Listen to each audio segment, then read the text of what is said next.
여러분, 노블리스 오블리제라고 하는 말이 있습니다. 이게 특권층인 만큼, 누리는 것이 많은 사람인 만큼 그에 따르는 의무를 감당해야 된다라고 하는 뜻을 가진 말이죠.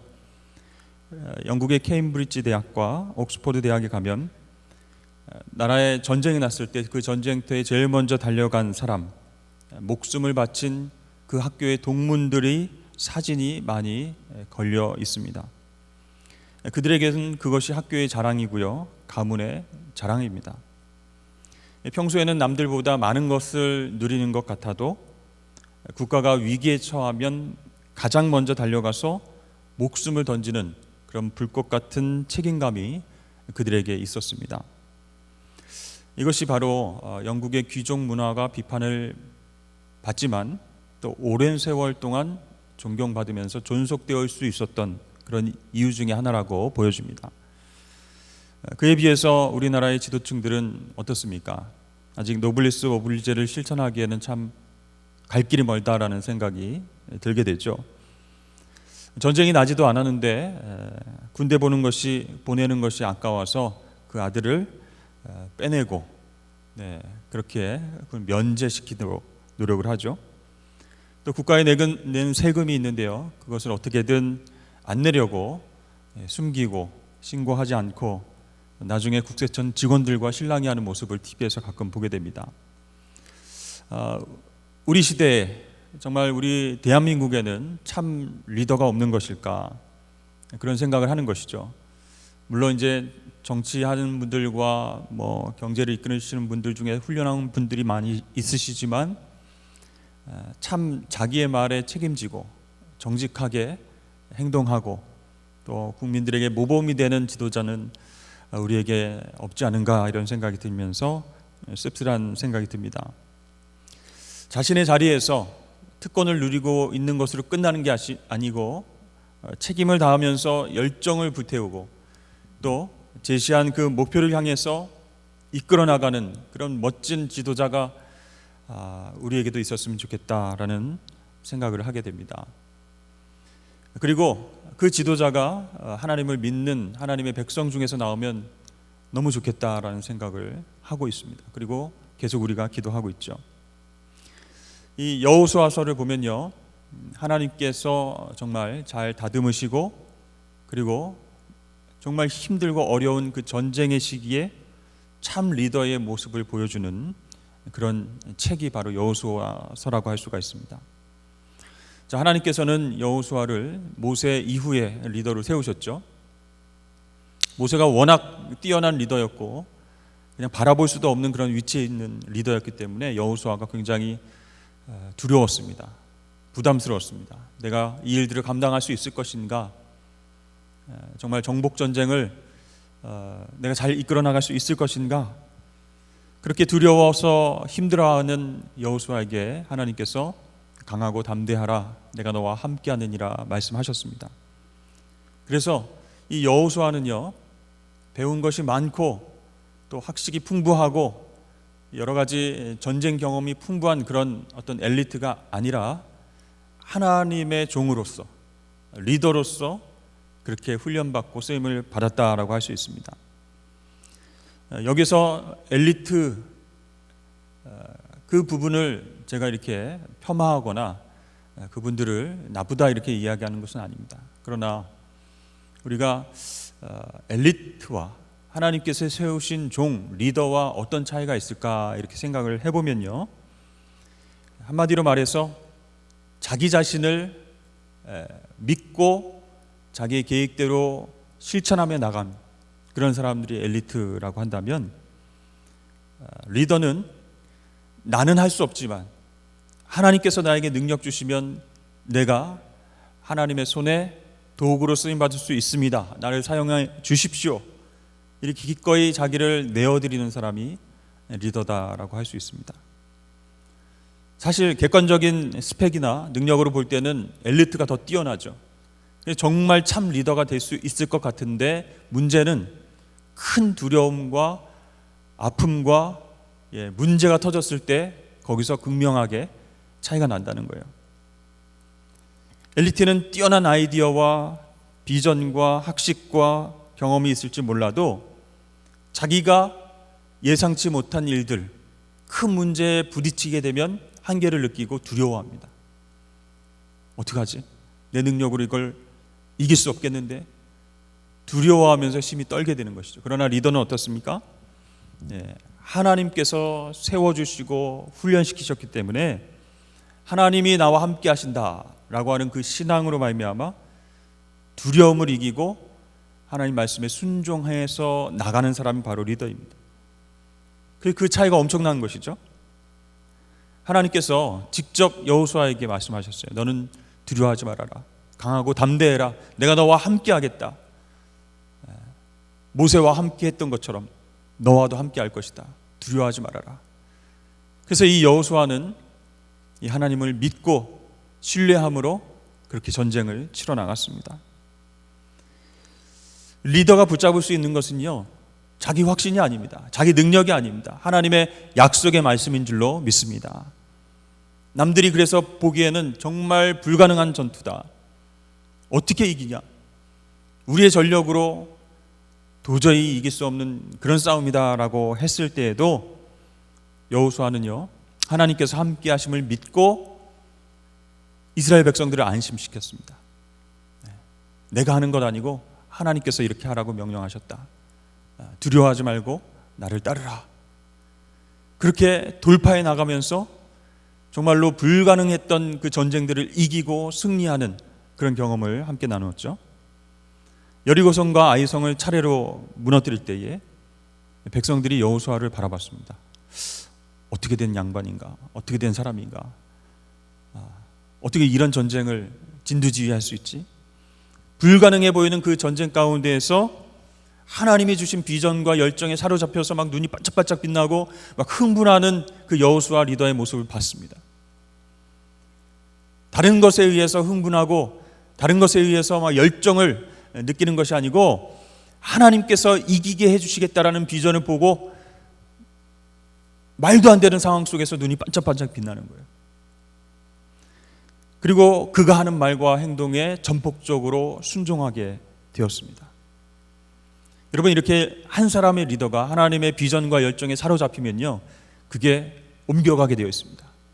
그를 따르는 모든 백성들, 팔로우들이 정말 개인적인 능력은 우리가 평가할 수 없지만 하나님께 완전히 붙잡혀 있구나, 성령에 의해서 붙잡혀져 있구나, 우리 리더의 말과 행동을 우리가 따라가면, 순종하면 반드시 승리할 것이다.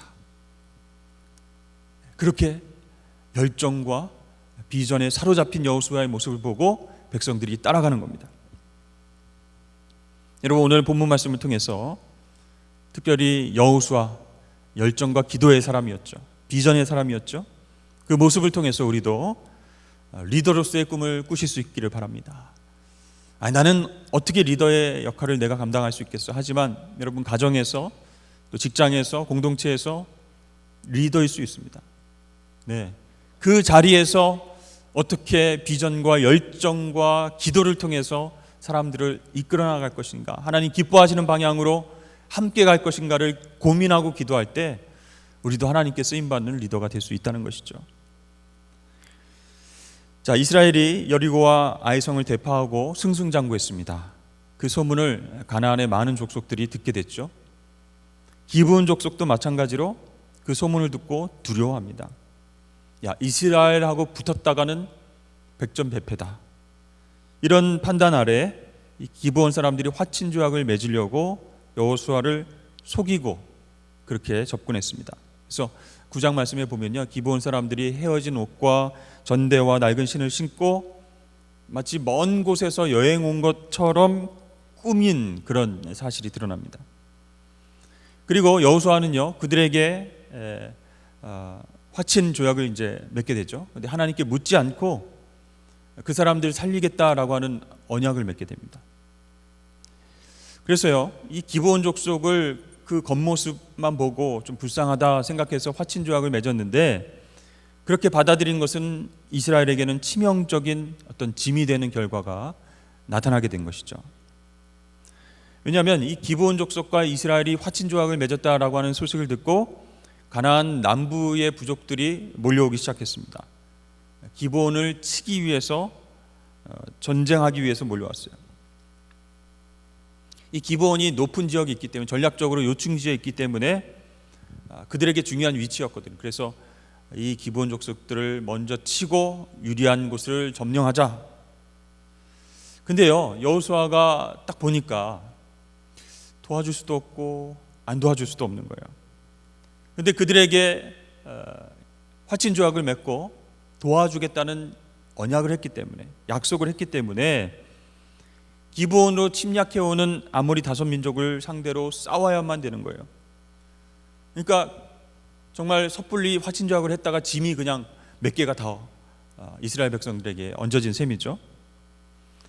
여러분들이 만일 여호수아라면 어떻게 하셨겠습니까? 당장 화친 조약 깨버리고 너희들 이러려고 우리에게 이렇게 접근했어? 우리가 그래서 싸워줄 것 같아? 여리고 전투와 아이성 전투를 통해서 노하우를 쌓고 정말 승승장구했던 이스라엘 백성들이 전투 능력이 뛰어나니까 이번에도 이기지 않을까 그런 생각을 했던 것 같죠. 근데 이번에는 사정이 틀려요.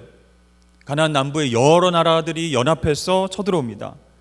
그것도 직접 이스라엘을 치는 것이 아니고 화친 조약을 맺은 기브온 족속들을 망하게 하기 위해서 쳐들어오는 거예요. 그냥 모른 척하고 자기네들끼리 이렇게 싸우다가 어떻게 되는 것 구경할 수 있습니다. 그런데 그게 안 되는 거죠. 고민이 아닐 수가 없어요. 그런데 사실 기브온 족속들이 이스라엘 백성을 속였기 때문에, 여호수아를 속였기 때문에 충분히 모른 척할 수 있는 명분이 있습니다. 너희들 그때 우리 속였잖아. 왜 망한 척하고 불쌍한 척했어? 너희들 그렇게 전쟁 치르고 망하는 것 당연하다, 이렇게 넘어갈 수 있었어요. 그러나 여호수아는요, 이 기브온 족속들을 도와주는 것을 귀찮아하거나 불만스러워하지 않고 당연하게 생각합니다. 7절 말씀에 보니까 모든 군사와 용사를 데리고 전투 준비하고 있어요. 왜 그랬을까요? 어차피 가나안 땅 족속들 전쟁 치러야 되는데 잘 됐다, 이 기회에 싹 쓸어버리자. 스스로 기회가 찾아와서 그런 것일까요? 물론 그런 것도 있겠지만 이 여호수아라고 하는 리더는요, 자신의 말과 행동에 책임지는 지도자였기 때문에 그런 결단을 내리게 된 것입니다. 분명히 9장 15절 말씀을 보면 그들을 살리리라 라고 하는 언약을 맺었기 때문에, 약속했기 때문에 한 입으로 두말할 수 없다는 것이죠. 당연히 그것을 약속이기 때문에 지켜내는 것입니다. 자, 지금까지 그가 전투 제대로 해보지 않은 민병대원들, 이스라엘 백성들, 오합지졸과 같은 사람들과 어떤 성을 무너뜨렸어요? 여리고 성과 아이성, 어마어마한 전투에서 승리했습니다. 그것은 온전히 하나님께서 말씀하신 그 약속을 믿고 행했던 결과였죠. 약속이 중요하다는 것을 알고 있는 거예요. 여호수아는 내가 내게 명한 것이 아니냐, 마음을 강하게 하고 담대히 하라, 두려워하지 말고 놀라지 말라, 내가 어디로 가든지 내 하나님 여호와가 너와 함께 하느니라. 이 하나님의 약속의 말씀 붙잡고 지금까지 온 여호수아였기 때문에 여호수아는요, 하나님과의 약속이 소중하듯이 사람들과의 약속도 소중하다, 그렇게 생각을 한 거예요.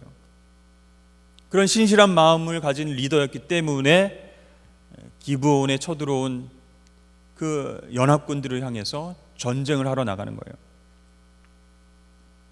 사실 믿는 사람들이요, 하나님 약속은 굉장히 중요하게 여기고 그 말씀 붙잡고 사는 것 굉장히 중요하게 생각합니다. 그러나 사람들과의 약속은 신실하게 지키지 않는 경우가 많이 있어요. 아니, 하나님과의 약속을 잘 지키면 됐지, 사람들과의 약속은 미룰 수도 있고 안 되면 취소할 수도 있고, 그런데 내가 갑작스러운 환경 변화와 어떤 처지에 의해서 약속을 변경할 수는 있지만 그 마음이 들지 않아서 변심해서 약속을 일부러 안 지키는 경우가 있다는 거예요. 하나님과의 약속만 지키면 되지 왜 사람들끼리 약속을 목숨을 걸면서까지 지켜야 되나? 이런 생각을 할 수 있습니다. 근데 그게 아니라는 거예요. 신실한 리더는 하나님과의 약속을 소중하게 여기듯이 사람들과의 약속도 소중하다라고 생각을 하게 되는 것이죠. 정치인들 무슨 청문회에 나와서 그렇게 선서하고 진실말을 말하겠습니다라고 얘기합니다. 그리고 그 중에는 크리스천들이 많이 있죠. 정치인, 경제인들이 그렇게 선서를 하고 청문회에 임하는데 모르겠습니다, 아니요, 기억이 안 납니다, 계속 거짓말을 하는 거예요. 거짓 증언을 계속 이렇게 하는 이유가 무엇일까요? 여러분, 그 이유는요, 하나님과의 관계에 있어서 신앙생활을 해오긴 했는데 그것을 취미생활, 문화생활 정도로만 생각했기 때문입니다. 하나님이 주신 약속의 말씀이 중요하다고 생각하지만 그것을 지키려고 하지 않아요. 따라서 사람들과의 약속도 정직하게 지키지 않는다는 거예요. 하나님 모독하는 것이죠. 여러분, 우리가 하나님 앞에서 정직할 때 사람 앞에서도 정직하게 되는 줄로 믿습니다. 다윗도 이렇게 고백을 했죠. 내가 여호와의 모든 백성 앞에서 나의 서원을 여호와께 갚을지라. 백성들이 모두 다 듣는 앞에서, 보는 앞에서 하나님과의 서원을 갚겠다, 그렇게 얘기를 했습니다.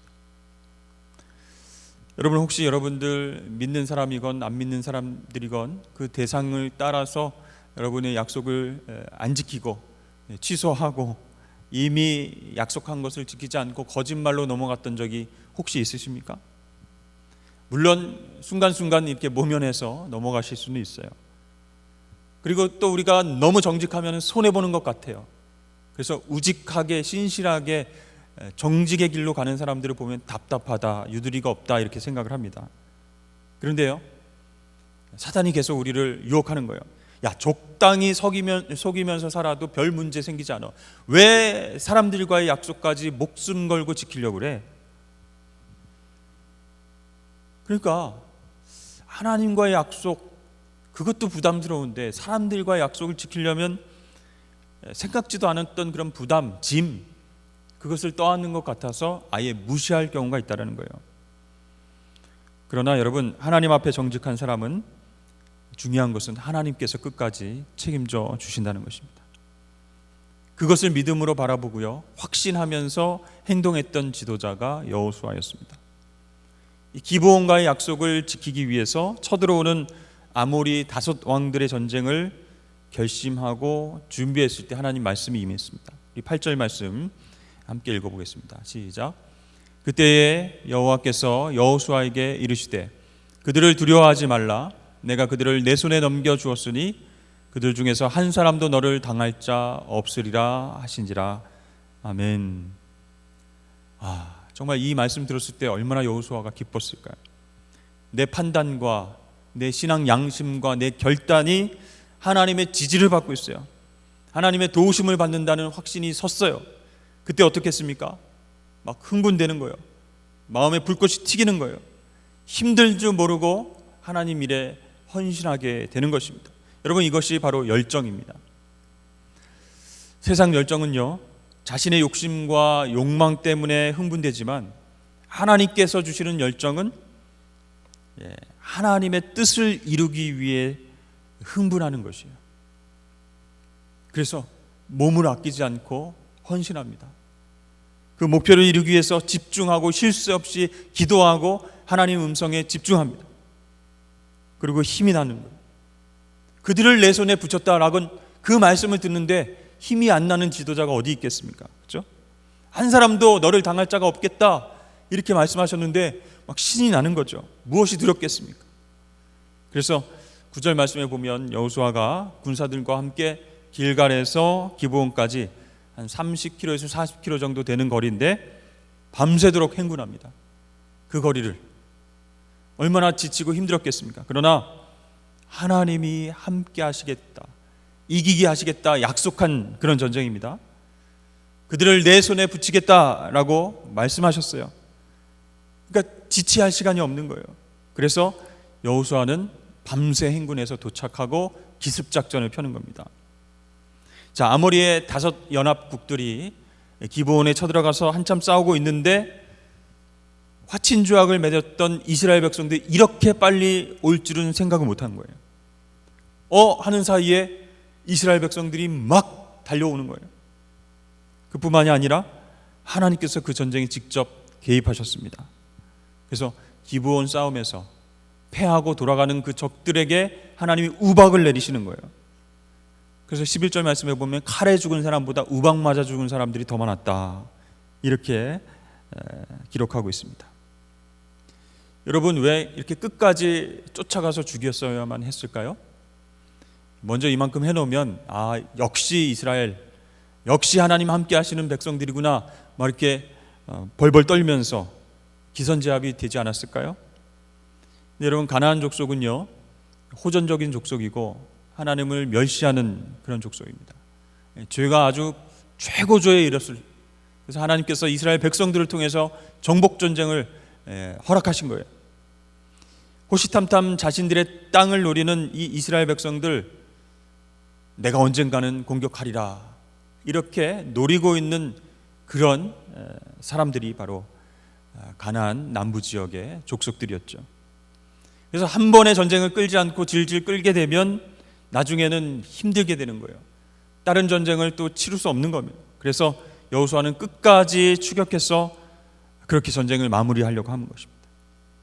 여러분, 이렇게 하나님 주신 열정, 하나님의 뜻을, 또 하나님 언약의 말씀 붙잡고 그렇게 나아가는 리더는요 열정이 넘치기 때문에 마무리도 확실하다는 거예요. 나중에 해야 되겠다, 오늘은 하나님 힘 주셔서 요만큼만 했는데 이 정도도 뭐 만족하지, 그게 아니라 도중에 머뭇거리거나 멈추지 않고 확실하게 마무리할 수 있도록 그렇게 열정을 다하는 것입니다. 그래서 이 전쟁은 하나님의 뜻을 이루기 위한 전쟁이다 생각해서 밤새도록 열심히 싸우는 거예요. 그러면서 기습작전을 마련하고 마지막까지 쫓아가서 그 적들을 죽이게 되죠. 그때 하나님께서 우박으로 모든 적군들을 다 처리하시는 것을 보게 됩니다. 여러분, 우리에게는 어떤 열정이 있습니까? 내 안에 정말 나를 흥분하게 하고 나를 들뜨게 하고 내가 그것을 위해서 밤새워도 지치지 않는 그 무엇이 있다면 그게 바로 열정입니다. 그런데 생각해 봐야 할 것은 그것이 하나님이 주시는 것이냐 아니면 인간적인 야망과 욕망에 의한 것이냐, 그것을 우리가 분별해야 된다는 것이죠. 여러분, 우리의 열정은 하나님께서 함께 하심을 느끼는 열정이 되어야 할 줄로 믿습니다. 자기가 좋아하는 일에는 물론 열정을 느낄 수 있어요, 가질 수 있어요. 그러나 누가 봐도 어렵고 힘들고 정말 옛날의 실패로 인해서 냉소적이 되고 침체에 빠져 있는 그 상황 속에서도 과연 열정을 가질 수 있는가? 코로나 상황 속에서 예배하지 못하고 모이지 못하고 기도하지 못하는 상황 가운데서도 우리는 정말 열정을 다해서 기도하고 모이기에 힘쓰고 하나님 나라 확장을 위해서 그런 뜨거운 마음을 갖고 있는가? 여러분, 열정이라는 말을 헬라어로 풀면요, 하나님이 그 상황 속에 함께 하신다, 이런 뜻이 됩니다. 그래서 어떤 상황이냐가 문제가 아니라 누가 함께 하느냐, 누가 하느냐, 그게 중요하다는 거예요. 여러분, 누가 하신다고요? 하나님이 하십니다. 내가 하나님의 말씀을 붙잡고 약속의 언약의 말씀을 붙잡고 열정을 다해서 하나님의 뜻을 이루려고 노력하면 하나님이 하시는 거예요. 여러분, 하나님께서 그 문제와 상황 속에서 함께 하시면서 걱정하지 마라, 내가 내 손에 붙여줄게, 그 음성을 들을 때 얼마나 신나겠습니까? 그것을 믿고 나아가는 사람이 열정을 가진 사람이에요. 여러분, 저와 여러분 모두 이런 열정을 소유하실 수 있길 주의 이름 축복합니다. 어떻게 하면 하나님이 주신 열정을 가지고 지치지 않고 달려나갈 수 있을까? 하나님께 길을 보여달라고 기도해야 됩니다. 시간이 걸릴 수 있지만, 하나님, 제가 열정을 가지고 뛰어나갈 텐데 하나님 길을 열어주십시오, 길을 보여주십시오, 하나님의 꿈을 꿀 수 있도록 하나님의 길을 구하는 자에게 열어주십시오, 이렇게 기도해야 할 줄로 믿습니다. 하나님, 나에게 사업으로 하나님의 복음을 전할 꿈을 보여주십시오. 나에게 전도로 우리 가족을 구원할 그런 하나님의 구원의 길을 열어 보여주십시오. 나에게 찬양으로, 가르침으로, 섬김으로, 봉사함으로 하나님께 영광을 돌릴 구체적인 꿈을 저에게 보여주십시오. 그렇게 기도한다면 하나님께서 여호수아에게 나타나셔서 비전을 보여주시고 길을 열어주신 것처럼 우리에게도 그 꿈을 이룰 열정을 주실 줄로 믿습니다. 예수 믿는 사람들이요, 뭐 기쁘고 당당하고 열정이 넘치고 한번 해봅시다 이렇게 해야지.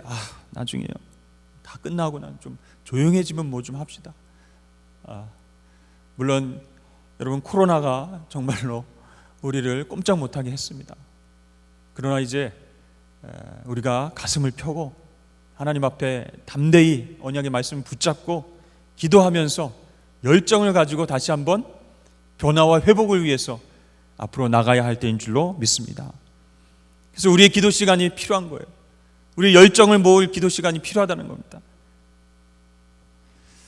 여러분, 하나님 쓰시는 사람들은요, 자기 몸을 돌보지 않고 피곤하고 지치고 막 어려워도요, 막 열정을 가지고 그렇게 일을 합니다. 바보라서 그런가요? 그게 아니고 하늘의 것을 추구할 때, 하나님의 비전을 내가 조금이라도 이뤄낼 수 있다라고 하는 확신 가운데에 열정을 다해서 일할 때 하나님 부어주시는 새 힘이 있거든요. 능력이 있거든요. 그걸 경험하면 흥분하게 되는 거예요. 나를 돌보지 않고 그 비전 따라가는 게, 그래서 더욱더 신나게 하고 흥분되게 하고 하나님의 꿈을 꾸게 되고, 그런 사람에게 나타나는 현상이 무엇일까요, 여러분? 바로 기적이라고 할 수 있습니다. 하나님의 비전에 사로잡혀서 열정을 가지고 기도하면서 순종하며 나아가는 사람에게 하나님이 기적을 허락하여 주십니다. 아직 다 아모리 족속들이 멸하지 못했는데 해가 점점 기울어져 가고 달이 막 떠오르려고 합니다. 시간이 좀만 더 있으면 좋겠다 생각하고 있었어요. 조금 더 밝은 낮이 계속되면 이 적군들 다 물리칠 수 있겠는데, 하나님 뜻을 완성할 수 있겠는데, 너무 안타까워서 여호수아가 기도합니다. 하나님, 태양을 머물게 해주십시오. 달이 뜨지 않게 해주십시오. 여러분, 이런 황당한 기도 들어보셨습니까? 이런 담대한 기도 들어보신 적 있으십니까? 담대하다 못해 이게 완전히 당돌한 기도죠. 그런데요, 이 기도를 하나님이 들어주셨습니다.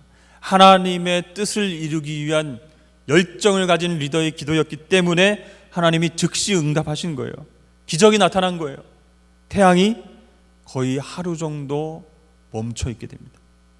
그래서 그 원수들을, 적군들을 모조리 다 섬멸할 수 있는 그런 타이밍이 오게 하신 거죠.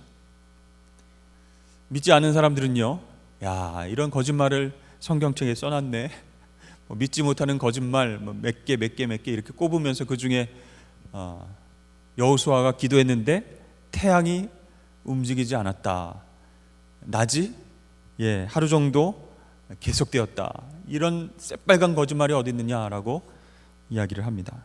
그런데 여러분, 이것은 엄연한 과학적인 사실임을 보여주는 그런 이야기가 있습니다. 해롤드 힐이라고 하는 사람이 있는데요, 미 우주항공국 나사에서 일하는 과학자인데, 이 사람이 하나님을 믿게 된 그런 이야기이기도 합니다. 이 나사의 슈퍼컴퓨터가 우주 전체의 시간으로 수백만 년의 그 지구의 역사를 이렇게 추적해 나가는데, 희한하게도 시간이 사라져버린 적이 2번이 있다는 것을 발견한 거예요. 한 번은 23시간 30분, 또 한 번은 40분 정도의 시간이 사라져버린 거예요. 여러분, 시간이 사라졌다는 것은 그만큼 지구가 이 자전을 감속했다는 얘기입니다. 평소의 속도대로 돌지 않고 천천히 움직였다는 거예요. 이게 과학적으로 있을 수 없는 그런 결과거든요. 근데 슈퍼컴퓨터가 딱 2번 지구의 역사에서 시간이 멈춰버린, 지구의 자전이 천천히 이뤄진 그런 때가 있음을 발견한 거예요. 그래서 여기에 대한 해답을 찾지 못해서 그냥 미스테리로 남겨놓고 과학자들도 찾을 수 없으니까. 그런데요, 이 해롤드 힐이라는 사람이 우연히 성경책을 읽다가 여호수아 10장 말씀을 읽었어요. 그때 온몸이 얼어붙었습니다. 바로 지구가 하루 가까이 자전을 멈춘 시간이 그 성경에 기록된 것이죠. 그래서 이 사람이 곧바로 여호수아의 남부 전쟁이 일어났던 때가 언제인지 찾아서 슈퍼컴퓨터가 잡아낸 그 사라진 시간의 타이밍과 맞춰 보았는데 기가 막힐 정도로 일치했다는 거예요. 슈퍼컴퓨터가 사라진 시간 그 연대와 본인이 찾아낸 연대를 살펴보니까 일치했다는 거예요. 그 순간 무신론자였던 이 해롤드 힐은 바닥에 엎어지면서 고백했습니다. 하나님, 당신 정말 살아계신 하나님이시군요. 이렇게 두려움에 떨면서, 경외감에 떨면서 그렇게 기도하면서 크리스천이 되었다고 합니다. 여러분, 태양을 멈추고 싶지 않으십니까? 내가 아무리 열정을 다하고 열심을 다해서 주의 일을 해도 하나님의 기적이 필요할 때가 있어요. 그럴 때 우리는 기도해야 됩니다. 그것이 하나님의 뜻이라면, 하나님이 허락하신 비전이라면 열정을 다해서 기도하며 나갈 때 하나님께서 이성적으로는 설명할 수 없는 기적을 우리에게 베풀어 주실 줄로 믿습니다. 여러분, 오늘 본문의 기적은요, 어떻게 일어났습니까? 열정과 기도의 사람이 하나님 앞에 매달렸을 때 그 기적이 일어났다는 거예요.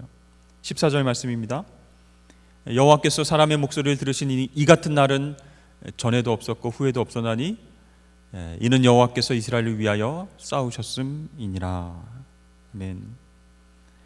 여러분, 하나님의 비전을 가지고 열정적으로 그렇게 하나님의 일들을 감당한 사람, 그 사람의 기도를 하나님이 받으시고 기적을 베풀어 주신다는 거예요. 그렇기 때문에 여러분, 우리는 기도의 용사가 되어야 할 줄로 믿습니다. 하나님 주신 꿈을 꾸고 열정을 다해서 기도하면서 그렇게 순종하며 나아갈 때에 하나님이 하나님 때에 기적을 베푸시는 거예요. 12월 달부터 금요 성령 집회로 우리가 더 찬양을 많이 하고 기도를 더 깊이 들어가고 하나님 앞에 울부짖으면서 뜨겁게 기도할 그런 시간을 여러분 기대하면서 모이시길 바랍니다. 기도의 자리가 축복의 자리고 하나님의 꿈을 이뤄드리고 하나님의 놀라운 역사를 경험하게 되는 기적의 시간이 될 줄로 믿습니다. 여러분, 우리의 열정은 어디 갔습니까? 하나님을 나의 아버지라고 고백하고 그분이 나의 삶의 주인 되신다라고 고백하면서도 우리는 열정을 다해서 기도하지 못하고 있지 않습니까? 여러분, 그런 열정을 가지고 주님의 비전을 품고 하나님의 꿈을 이뤄드리는, 하나님께 쓰임받는 그런 아름다운 도구가 되시길 주님을 간절히 축원합니다.